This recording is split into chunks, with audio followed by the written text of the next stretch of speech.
ಮುಖ್ಯಮಂತ್ರಿಗಳು ನನ್ನ ಪ್ರಕಾರದಲ್ಲಿ ಪದೇ ಪದೇ ಹಿಂದೂ ಸಂಸ್ಕೃತಿ ಮತ್ತು ಹಿಂದೂ ಪದ್ಧತಿಗಳನ್ನು ಅವಮಾನ ಮಾಡುವ ರೀತಿ ವರ್ತಿಸಬಾರ್ದು.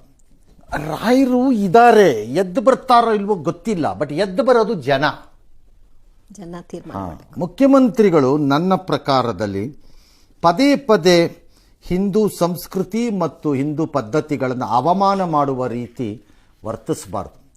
ವೈಯಕ್ತಿಕವಾಗಿ ನಿಮ್ಮ ನಿಲುವುಗಳು, ನಿಮ್ಮ ನಂಬಿಕೆಗಳು ಏನು ಬೇಕಾದ್ರೂ ಇರ್ಬೋದು, ಮುಖ್ಯಮಂತ್ರಿಯಾಗಿ ಸಾರ್ವಜನಿಕವಾಗಿ ಅದನ್ನು ಪದೇ ಪದೇ ಮಾಡ್ತಿದ್ರಿ. ತೆಲಂಗಾಣ ಮುಖ್ಯಮಂತ್ರಿ ನೋಡಿದ್ರೆ Congress is a Muslim party ಅನ್ನೋಕ್ಕೂ, ನೀವು ಹಿಂದೂಗಳದ್ದಕ್ಕೆ ಅವಮಾನವನ್ನು ಪದೇ ಪದೇ ಮಾಡೋದು, ಅದನ್ನು ಹಿಂದೂಗಳು ಗಮನಿಸ್ಕೋಬೇಕು.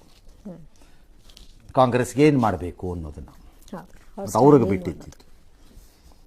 Very sad it is for chief minister to do this. ಇದರಿಂದ ನಿಮ್ಗೇನು ಗೈನ್ ಆಗಲ್ಲ.